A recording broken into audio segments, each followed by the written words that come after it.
السلام عليكم ومرحبا وأهلا وسهلا بكم. In this lesson, I'll show you how to use the connecting tool عندما in Arabic, and another synonym for عندما is حينما. And it literally means when, or the time when, or at the time when, or during the time that something happened. في الوقت الذي, for example. So بكى الطفل عندما غادرت أمه إلى العمل. So the child cried when his mother left to work or for work. So we can use عندما, and we can obviously swap it for حينما. So same meaning. So past tense sentence عندما plus a past tense sentence. You can also choose to swap the order of things and start with عندما or حينما. عندما غادرت أمه إلى العمل بكى الطفل. So when his mom left to work or for work, the child cried. So that's completely up to you. And obviously you can swap for حينما. However, عندما is more popular or more common in use in Arabic. جرى الولد عندما رأى الكلب.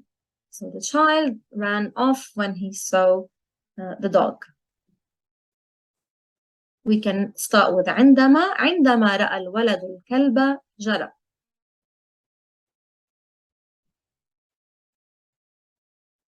And we can use عندما for conditional sentences. For example, عندما أكبر أريد أن أصبح طبيبا. So when I grow up, I want to become a doctor. So we're using over here present tense, and we're speaking about what's going to happen in the future, the subjunctive over here. عندما أذهب إلى فرنسا سأزور مدينة باريس. So when I go to France, I'm going to visit Paris. So present tense over here, and then we've got سأزور, I will visit in the future. Now it's your turn. حان دوركم to give me examples. صف الصورة. Describe the picture. I've got some helping phrases for you. كان يمشي, he was walking.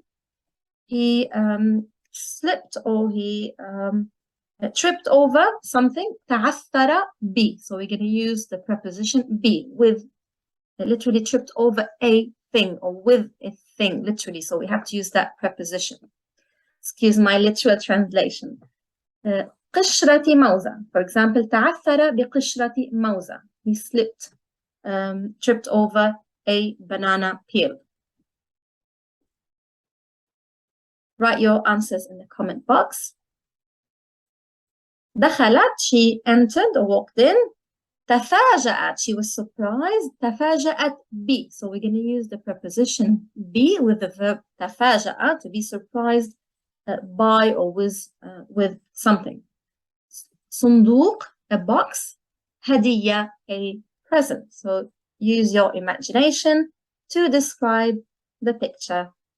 Write your answers in the comments box so I can check them for you. شكرا لكم ولحسن المتابعة.